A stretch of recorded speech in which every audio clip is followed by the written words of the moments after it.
네, 안녕하세요. 오늘도 둘째, 셋째 어린이집 제가 보내고 왔고요. 갔다 왔더니 집이 조용합니다.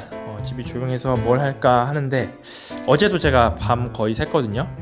아시는 분들은 아시겠지만 제가 런던에 온 이후에 거의 밤을 매일 잠을 거의 못 자고 있어요. 틈틈이 쪼개서 자는데 그 이유가 제가 한국 금융시장을 계속 모니터링을 해야 되거든요. 그래서 초저녁에 한 3시간 정도 자고 여기 현지 런던 시간으로 11시부터 한 5시까지 업무도 하고 회사 금융시장 일도 하고 보고서도 쓰고 그 다음에 저의 개인적인 업무들도 좀 하고 한국하고 의사소통도 하고 하다가 5시, 6시 되면 자야 되는데 그때 애들이 깨요. 그러면 또 아침 차려줘야 되고 제가 좀 자기가 그렇죠. 와이프한테 다 맡기고 그냥 자버리기가. 그래서 밥 차려주고 또 둘째, 셋째가 아빠랑 또 간다고 해서 또 어린이집 데려다주고 하고 집에 오면 이제 이 시간이 되는 겁니다. 잠 다 깨서 이제 뭐 아침 먹고 좀 또 운동이나 할까요? 뭐 그러고 있어요. 매일 이런 삶의 연속이고요. 근데 뭐 저는 나쁘지 않아요. 이런 반복적인 평화로운 삶이 저는 뭐 나쁘지 않다고 생각합니다. 어제 사실 이런 얘기 하려고 한 게 아니라 어제 교장 선생님 만나고 얘기를 하려고 영상을 지금 핸드폰을 들었어요. 지난 영상에서 저희 첫째 아들이 윈블던 체이스 초등학교 여기서 5분 거리에 있는 거기 돼서 제가 너무 기쁘다고 말씀드렸었잖아요. 그래서 학교에서 연락이 왔어요. 학부모하고 아이하고 같이 학교에 한번 방문을 해서 상담을 하자. 그래서 어제 다녀왔습니다. 좀 긴장이 됐죠.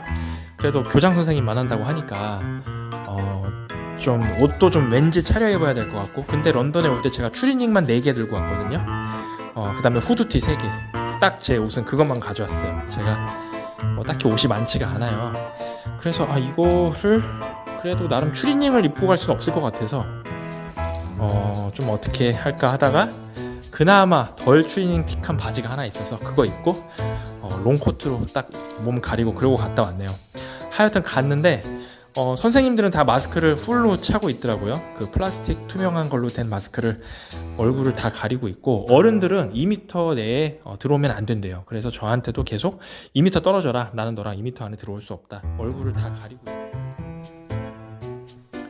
네, 그런데 선생님이나 학부모들은 이렇게 마스크도 의무고 2m 떨어져야 되고, 그런데 아이들한테는 그런 거 요구하지 않더라고요. 아이들은 마스크 다 안 쓰고 있고요. 자유고요. 쓰고 싶으면 쓰는 건데 정말 아무도 안 쓰고 있어요. 거의 전교생 다. 아이들의 복지, 아이들의 마음껏 뛰어놀 수 있는 환경, 아이들의 행복, 그거에 대해 두는 가치가 좀 저희 생각에서는 저희 생각보다는 훨씬 제가 이해할 수 없을 정도로 그 허용 범위를 많이 주는 것 같아요. 재택근무에 대해서도 코로나 딱 터지고 났을 때 영국에서는 기업들에 대해서 다 재택근무해라 이렇게 하고, 대신에 애들 학교는 다 그냥 그대로 보내라 그렇게 했거든요. 그러니까 아이들의 어떤 삶이나 행복을 그만큼 중시하는 거죠. 근데 저는 좀 우리나라에서 좀 화가 났던 게, 우리나라는 반대였어요. 아이를 학교에 보내지 말고 어린이집 보내지 말아라라고 일방적으로 하루 이틀 전에 딱 통보를 해놓고, 회사에 대해서는 특별한 정부에서 조치가 없는 거예요. 뭐 회사에서 재택근무 권고한다고 하지만 다들 눈치 보느라 누가 휴가 쓰고 그렇게 하나요? 그것도 다 자기 연차 쓰는 건데, 그걸 보면서 저도 회사 다니다가 하루 전에 갑자기 애들 셋 다 안 간다고 하니까 당황스럽잖아요. 여기는 그런 게 좀 반대였고, 그래서 어린 아이를 키우는 입장에서 그런 부분이 좀 마음에 들었던 것 같아요.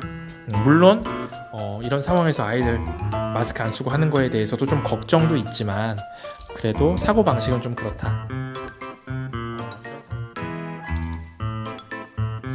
네, 그렇게 해가지고 아무튼 간에 아내랑 아이랑 같이 교장실에 들어갔죠. 그래서 의자에 앉아서 교장 선생님이 이런저런 설명을 해주시는데, 그 영국 액센트 있잖아요. 영국 액센트 좀 특이하잖아요. 좀 고고하기도 하고 고풍스러운 느낌도 좀 나고 딱딱하고, 제가 이제 따라하기는 좀 웃긴데 막 그런 거 있잖아요. 막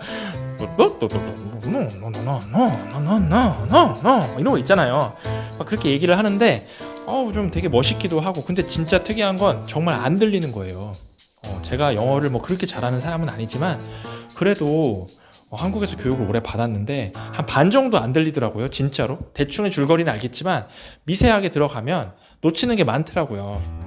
그래서 제가 또 어쩔 수 없이 아내에게 의존을 할 수밖에 없었죠. 또 저희 아내 하면 토익 만점에 빛나는 또 우리 이 여사께서 저를 위해서 다 듣고 나중에 이제 나와서 설명을 해줬죠.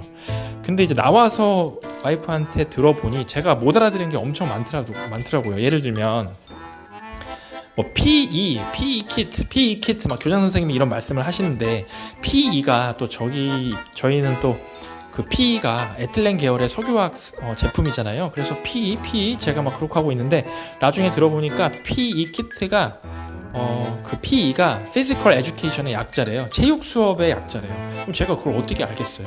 그 다음에 뭐 Stationary 이런 말을 계속 하는데 저는 스테이션이라고 했길래 서브웨이 스테이션 아니면 뭐 그런 거 생각을 했는데 알고 봤더니 Stationary가 문구류 이런 거 아시나요? 거의 지금 듣고 있는 분들도 거의 모르실 것 같은데 뭐 연필, 지우개, 자 이런 거를 Stationary라고 하고 그 다음에 또 뭐 second use 뭐 그 교복 유니폼을 얘기를 하는데 second use 하길래 저는 적어도 2번 입고 빠르란 얘기인가 이렇게 했는데 알고 봤더니 second use가 중고품이래요. 그래서 너가 교복을 지금 당장 구할 수 없으면 내가 중고품을 구해다 줄게 이런 말을 했었다는 거예요. 정말 놀랍죠? 그리고 또 마지막으로 당황스러운 게 뭐였지? 그렇지.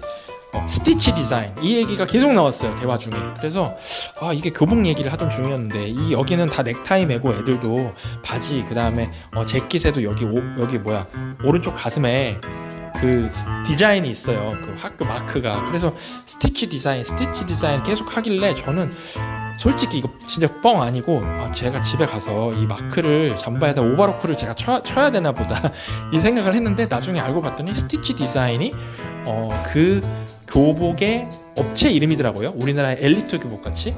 그걸 제가 어떻게 알아요? 스티치 디자인이 업체 이름인지. 그 다음에 뭐 막스 앤 스펜서 어쩌고저쩌고 하는데 알고 봤더니 그것도 유니클로 같은 이 나라에 있는 어떤 의류 업체 이름이었고 네, 어쨌거나 아내 도움으로 다 100% 저도 집에 와서 이해를 했고요. 준비할 게 많더라고요. 서류 준비도 해야 되고 옷도 사러 가야 되고 또 아침에 등교를 8시 40분까지 해야 되는데 늦으면 혼자서 저기 교무실 가서 1시간 동안 다음 수업까지 기다리라고 하더라고요. 그 다음에 교복 입는 방법도 타이트하고 어쨌든 준비해야 될 게 많습니다. 그래서 지금 둘째, 셋째는 어린이집 세팅이 끝났고 첫째 초등학교까지만 보내고 나면 진정한 저와 아내의 자유, 힐링, 자유가 오지 않을까 기대해 보면서 오늘 하루도 열심히 살아보겠습니다. 감사합니다.